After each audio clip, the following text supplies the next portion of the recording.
The number one trait of people with high EQ is awareness. They're aware of their emotions, they're aware of the thoughts and the things that they say to themselves, and they're aware of other people's emotions and other people's reactions to things. Welcome to the channel, everyone. Amazing to have you with us. I'm so excited about the topic that I'm gonna go over with you today. Look, I've mentored thousands of people in my career. Many of them became highly successful. Some never really met their potential. But you know what is the number one commonality that I found in the ones that became highly successful?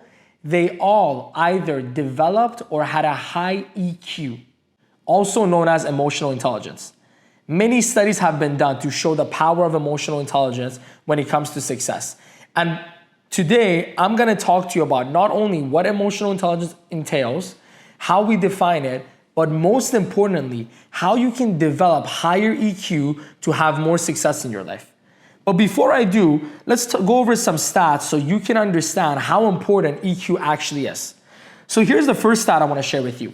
Emotional intelligence accounts for nearly 90% of what moves people up the ladder when IQ and technical skills are roughly similar. Here's another one. Leaders with empathy perform over 40% higher in employee engagement, decision-making, and coaching. Additionally, team members who lack self-awareness and are prone to making worse decisions and being less effective in conflict management. Here's the last one I'm going to share with you when it comes to these stats. A 40-year investigation of 450 boys found that IQ has little relation to life success. The most significant predictors were handling frustration, controlling emotions, and getting along with others, which all correlate with what? High EQ. Now, I know what some of you are thinking. Nima, I get it. You know, if you want to be a leader, if you want to be a top manager, you need to have EQ. If you want to be in sales, if you're in something that requires communication with others, you need a high EQ. But is EQ really that important when you look at engineers, coders, or individuals who do a lot more, let's say, technical or analytical work? Well, let me share you one last study that's been done. A study was done amongst engineers and software coders, where they went to the coworkers and peers within this company and asked who they believed was the most competent employee that they worked with and why. Guess what? They realized that none of the reasons that the coworkers were listing had anything to do with IQ.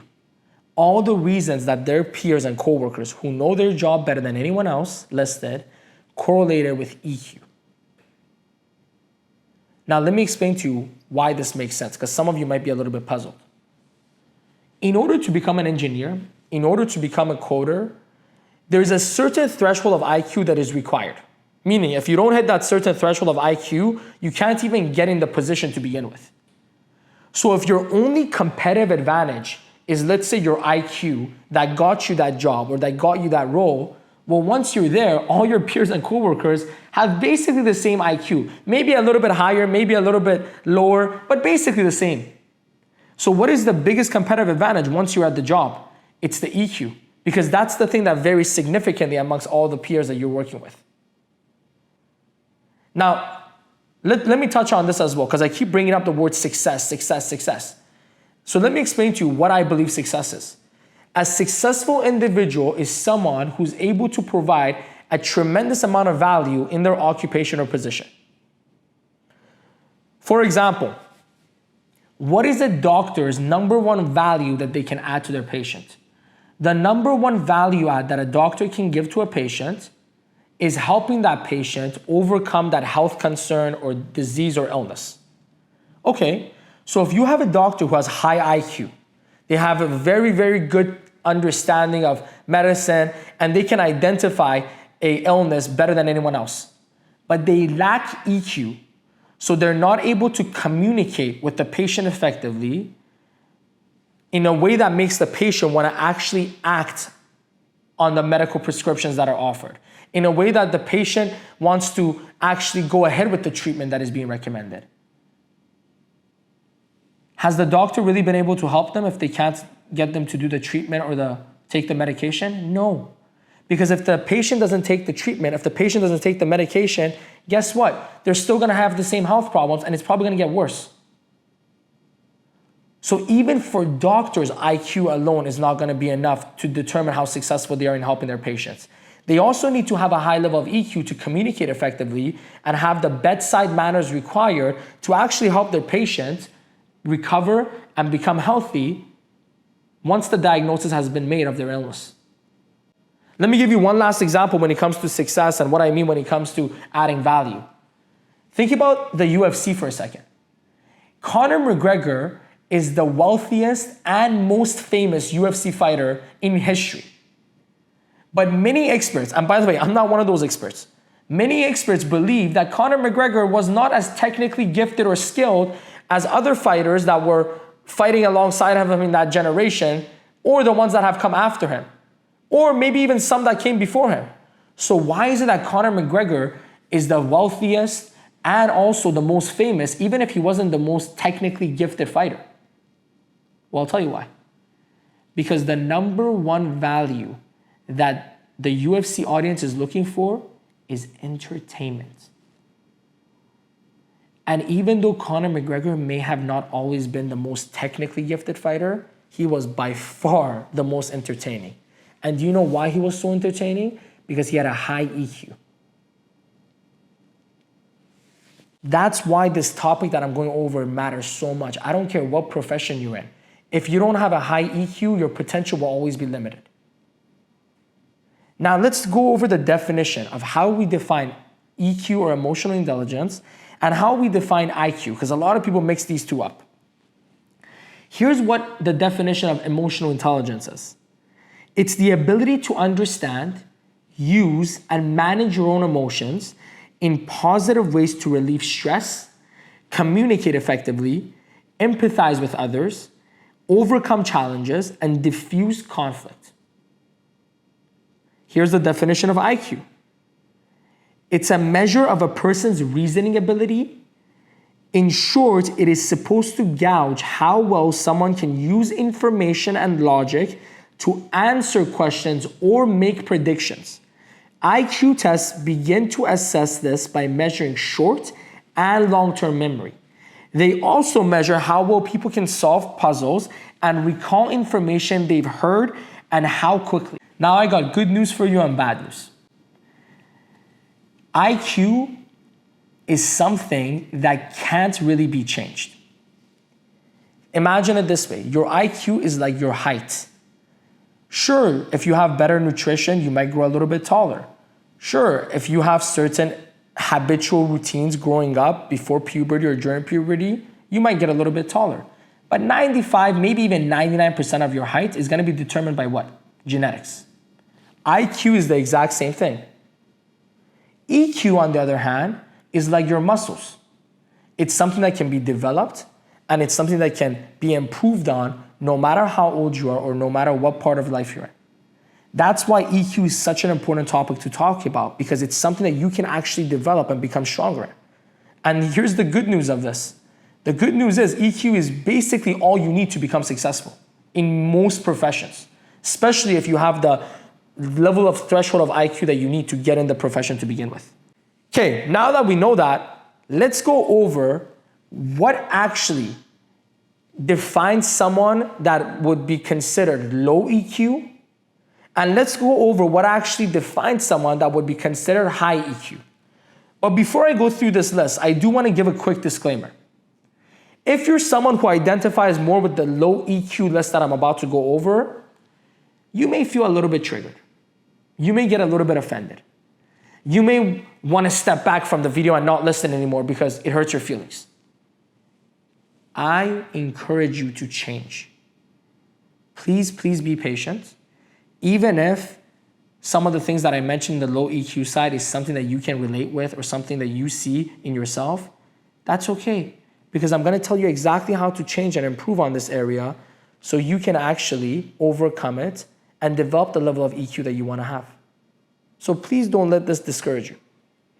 Also, for the people that are going to identify with the high EQ descriptions that I'm going to go over, Don't let that stop you from watching a video thinking, oh, I already have a high EQ, so I don't need to learn this. Look, we can always get better. So even if you have a high EQ, you can improve your EQ with some of the things that I'm gonna go over. You can become better at it. And one thing you'll notice in this list is that it's a bit of a spectrum. No one is gonna be 100% on one side or another. So it's something we can all improve on and get better at anyways. And if you are someone who has a high EQ already, you might already be in a leadership position, or you might be someone that can occupy a leadership position in the future. Don't you want to learn this so you can help your team members and help the people that you're leading improve their own EQ, especially when we know how much of a differentiator it makes in a successful individual over another? So either way, please stay with us till the end of the video, because you need to know exactly how you can improve this area, not just be able to identify it. So let's go through the list. People with low EQ often feel misunderstood, get upset easily, become overwhelmed by emotions often, and have problems being assertive. On the other end, people with high EQ understand the links between their emotions and how they behave. They remain calm and composed during stressful situations. They are able to influence others towards a common goal. And they handle difficult people with tact and diplomacy. Okay, so now that you have a little bit of an idea of the main differentiators, let's go over how we can improve on some of the low EQ traits so that we can improve our EQ and develop the level of EQ that's gonna take us to the next level in our career, in our occupations, and make it significantly easier for us to reach our goals. Before I go into what are some things you can do to improve this area, let me actually break down how we can actually create change in our lives. Now look, I have another video called The Only Way to Change Your Life, and in that video, I break down this concept in a 1 hour, fully detailed video. I'm just gonna go over a brief recap of it right now, just so you have an understanding for it, so what I'm gonna tell you after about improving your EQ becomes easier to understand. So here's how you create real change in your life. The only way to change your life is to change your behaviors and change your habits. I think that's a given. Meaning, if you're someone who's unhealthy and you wanna become healthy, the only way you're gonna become healthy is by developing healthy habits. But I'm gonna tell you what makes the difference between someone who actually develops those habits and sticks with them and someone who doesn't develop them, or someone who develops them but doesn't stick to them long enough. In order to change our habits and behaviors, we have to simply start with the most important factor, our programming. Why? Because your programming determines your beliefs. Your beliefs determine your attitudes. Your attitudes determine your feelings towards different habits and activities, which in turn make all the difference in whether you will act on those habits and behaviors and stick to them long enough to get results or not. Okay, so one more time, programming, beliefs, attitudes, feelings, behavior, and habits. Now that we know where EQ falls in this change pyramid that we just spoke about, let's actually go over a quick example so you can see why this makes sense. Somebody who is very health-oriented, loves fitness, has programmed themselves in a way that they believe being healthy and being fit is probably the most important thing. Why do they believe those things? Because they have the right associations that they expose themselves to, friends, videos, books, that give them those beliefs. Once those beliefs are there, what is their attitude towards fitness and health? Very positive. So what is their feelings gonna be towards going to the gym? Very positive. So because they have positive feelings towards going to the gym, how often are they gonna go to the gym? As often as they need to until they get the right results. Does that make sense? Okay, so now let's go to how this correlates with actually improving our EQ. The first sign of someone with low EQ was what? They often feel misunderstood. Here's the key word here. They feel misunderstood. In fact, most of the time they're not misunderstood. They just have a feeling that they're misunderstood. Does that make sense? Where does that feeling come from? It comes from their attitude towards conflict resolution. It comes to their attitudes of communication. And Honestly speaking, it comes from a foundation of being programmed to think and act like a victim. Just imagine someone who's saying, I'm so misunderstood. No one understands me. What do you correlate that with? A hero or a victim? I think you can agree it's a victim mindset. Okay, so how do we change this area? The only way to change it is to change our attitudes towards being understood. See, when you're in a victim mentality, when you feel entitled, your attitude towards conversation is understand me first, take care of my feelings first, everyone should pay attention to my emotions first. That's the attitude of the victim. Okay, so if we want to change, we have to change that attitude. So your attitude has to go from me to them. Meaning you go, look, maybe I don't feel so understood right now. Maybe I don't feel like my feelings are being taken into consideration. Well, why don't I take a step back here and seek to understand before being understood?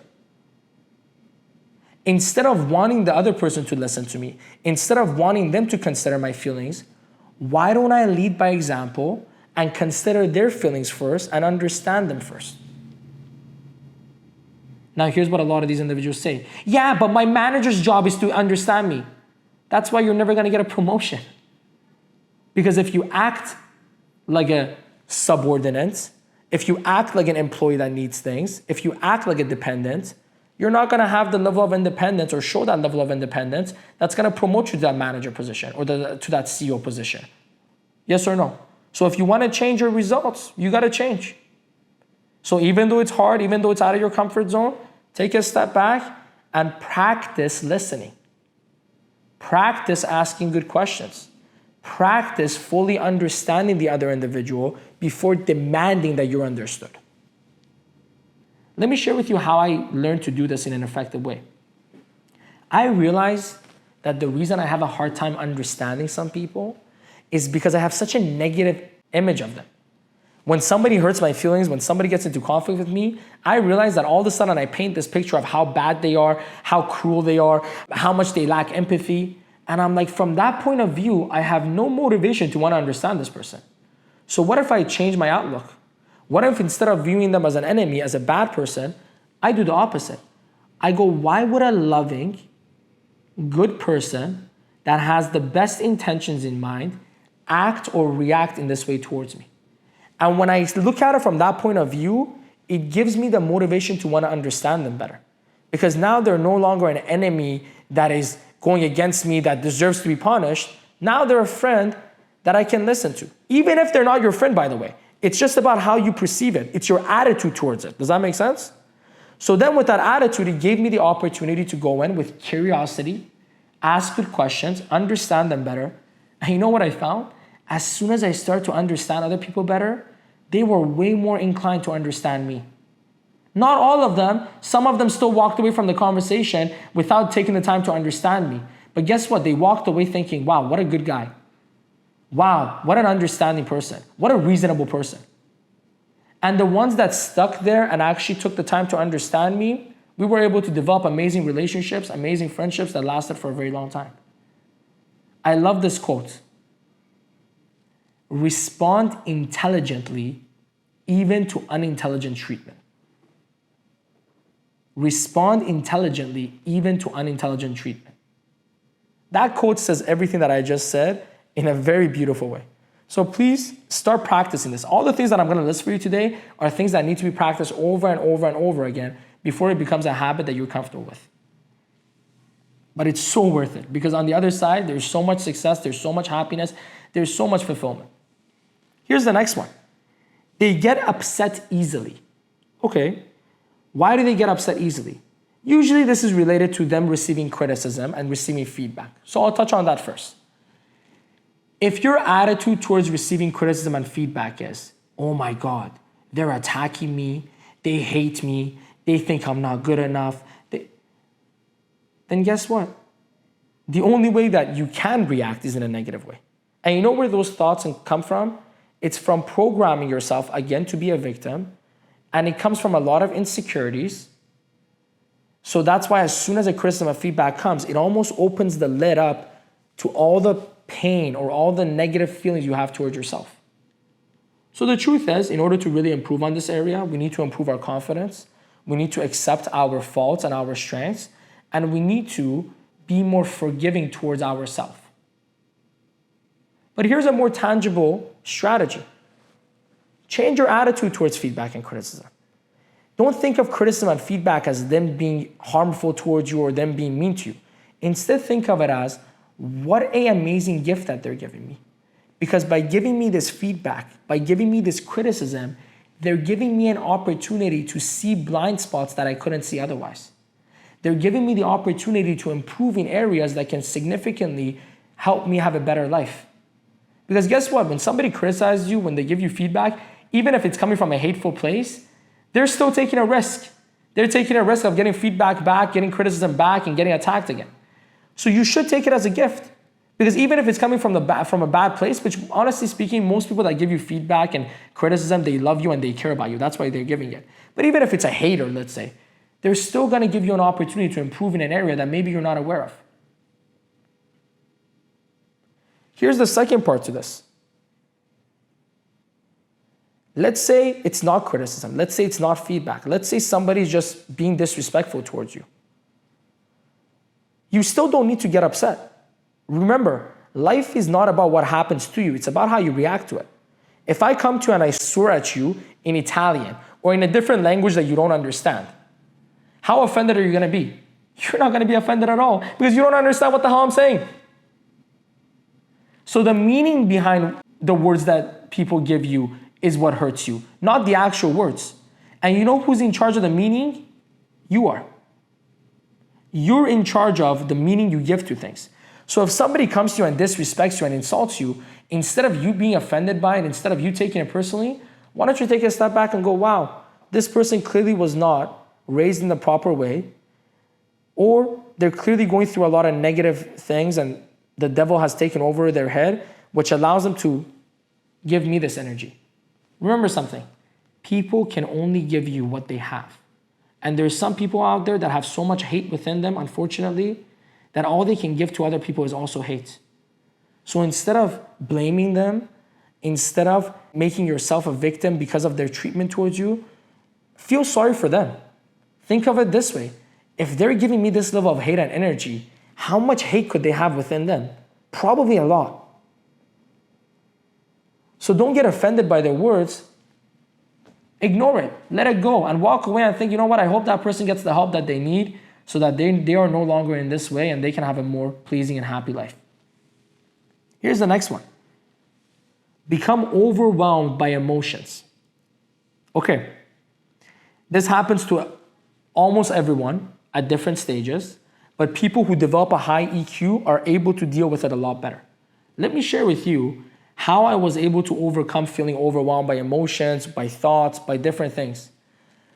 I realized that me being overwhelmed was simply a creation of things being in my head and being so jumbled up, so unorganized sometimes, that I didn't know how to handle it. So I began to put pen to paper. I started journaling. I started to write my thoughts down on paper. And you know what that did? By writing my thoughts down, by starting to journal, I began to create more awareness of the emotions and thoughts that I was feeling, so I wasn't as overwhelmed by it. I was able to organize those thoughts and emotions on paper, and when I felt better, I would come back and read those and realize how I was overreacting in certain cases, how I was making things a bigger deal than it was, and that allowed me to begin to change. Look, the number one trait of people with high EQ is awareness. They're aware of their emotions, they're aware of the thoughts and the things that they say to themselves, and they're aware of other people's emotions and other people's reactions to things. Okay, well, how do we become more aware? By practicing. And one of the best ways to practice awareness is journaling. One of the best ways to practice awareness is writing your thoughts and feelings on paper. Because when you do, you start to disengage emotionally from them and can really see them for what they are. So if you're someone who feels overwhelmed by emotions often, start journaling. Start writing your thoughts down. Even if they're negative, at least you become aware of it. And then when you get yourself in a better emotional state, when you're in a more positive headspace, come back and read those journals and ask yourself how reasonable those thoughts and things you were saying to yourself were. Here's the last one. They have problems being assertive. They have problems being assertive. Now, where does that come from? A lot of it comes from a lack of confidence. A lot of it, again, comes from the fear of rejection, the fear of social condemnation. So I get it. It's not always easy to be assertive. Thank God I never had a problem with this area, but I can promise you something. It's something you can improve on. And let me tell you how you can improve on it. Practice. Start practicing assertiveness. Maybe you start small in low-risk situations, being assertive in those areas with people you're comfortable with. And then as time goes on, you will develop that muscle and are able to be more assertive in higher risk situations. But let me share something with you that, again, I talk about in high detail in my video called The Only Way to Change. But I'll give you a quick snippet of it. One of the fastest ways to develop any trait within yourself, such as being assertive, is by saying to yourself over and over again, I am an assertive person. Now, some of you are hearing this, you're like, Nima, what the heck is this voodoo, kumbaya stuff? I am, and then I be. Trust me, you watch that video of mine called The Only Way to Change, and we're gonna post the link here at the end of the video. You understand what I'm saying. But let me just give you a quick explanation so you understand me here. When you say, I am assertive, some of you think, oh, I'm lying to myself. You're not. Because all of us have had times in our life where we've been very assertive, and we've had times in our life where we haven't been assertive. So you're not lying, because there has been at least one occurrence in your life that you've been assertive. I'm sure of it. At least one. Okay, so why does this work? Because as human beings, we think in images, not in words. So when you say, I am assertive, I am an assertive person, what is the image that goes in your subconscious mind? Of a version of you that is very assertive, of a version of you that is very confident, of a version of you that stands up for what they believe in or expresses themselves. Okay, when your subconscious mind keeps getting this image replayed in its mind, because you keep saying, I am assertive, and you feel the confidence that an assertive person would feel, the next time you're in a situation where it requires assertiveness, you are much more likely to be assertive. The next time you're in a situation where you want to bring out that assertive side of you, you're more likely to do it. But here's the thing, these affirmations like I am assertive only work if you repeat it to yourself constantly throughout the day for a very long time. You know why affirmations don't work for most people? Because they'll say it in the morning, I am a winner, I am confident, I am assertive. But then you know what they do for the rest of the day? Oh, I'm such a loser. I lack so much confidence. Oh, I'm so bad. I'm so this. How the hell do you expect to get fit if you work out for an hour in the morning, but then eat cake for the next 12 hours? When you do this, it's the exact same thing as that. So the only way the affirmations work, the only way that self-talk is really going to impact you is if you constantly repeat it to yourself all the time.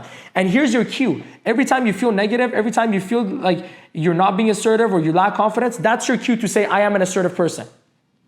And I promise you, you do that over and over again, it's going to make it much easier for you to act assertively.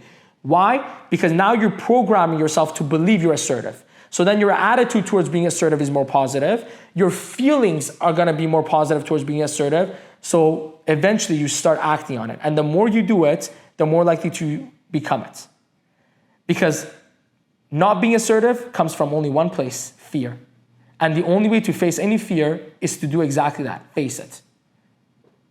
Hope you enjoyed this video. Hope this was helpful to you. I highly, highly recommend you watch my video called The Only Way to Change, because in that video, I break down in significant detail how you can reprogram yourself, how you can change your beliefs, how you can change your attitude, which in turn changes your feelings and changes your behavior.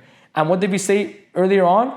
EQ is related to the attitude and the feeling section of the pyramid to change. Hope you enjoyed that video. Please subscribe and click the bell so that you can be notified every time you have a new video come up. And by the way, maybe you have some ideas. Maybe you have done some things that have made you a higher EQ person. Please share with us in the comments so we can all learn together. Thank you. Have a good day. Bye-bye.